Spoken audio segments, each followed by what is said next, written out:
यदि किसी 18 साल से कम के बच्चे के ऊपर कोई सेक्सुअल ऑफेंस होता है तो उसका कोर्ट प्रोसेस डिफरेंट होता है, जो कि पॉक्सो एक्ट के तहत चलता है। पॉक्सो एक्ट, जिसे हम कहते हैं protection of children from sexual offence act 2012, जिसके अंतर्गत कोर्ट का जो प्रोसीजर होता है वो BNSS और पॉक्सो एक्ट दोनों के अंतर्गत किया जाता है, जिसमें कि सबसे पहला प्रोसीजर होता है FIR रजिस्टर करना, जो कि सेक्शन 173 ऑफ BNSS के तहत की जाती है।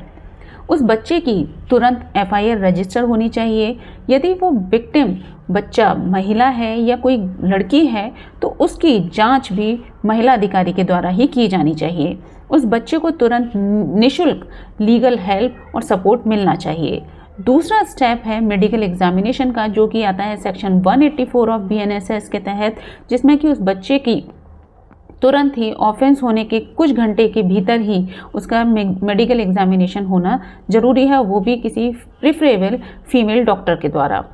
एग्जामिनेशन के दौरान बच्चे के पेरेंट्स या गार्जियन का होना आवश्यक है। तीसरा स्टेप है स्टेटमेंट बिफोर मैजिस्ट्रेट, जो कि सेक्शन 183 ऑफ BNSS के तहत आता है, जिसमें कि बच्चा अपना जो बयान है वो मैजिस्ट्रेट के सामने देगा। उसके बाद 90 दिन के अंदर पुलिस को अपनी जांच पूरी करनी होगी और चार्जशीट किसी स्पेशल पॉक्सो ऑफिसर को फॉरवर्ड करनी होगी।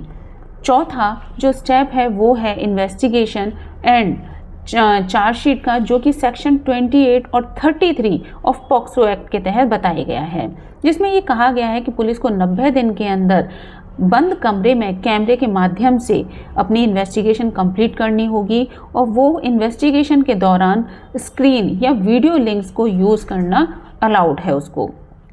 फिफ्थ स्टेप है प्रोसीजर चाइल्ड फ्रेंडली होना चाहिए, जो कि सेक्शन 36 ऑफ पॉक्सो एक्ट के तहत बताया गया है, जिसके अंतर्गत बच्चे से कोई एग्रेसिव क्वेश्चनिंग नहीं की जाएगी और उस बच्चे को चाइल्ड वेलफेयर ऑफिसर का सपोर्ट मिलना चाहिए। और लास्ट स्टेप होता है अपील का, जो कि सेक्शन 420 ऑफ BNSS के तहत बताया गया है। तो ये हो गया पॉक्सो कोर्ट प्रोसीजर के स्टेप।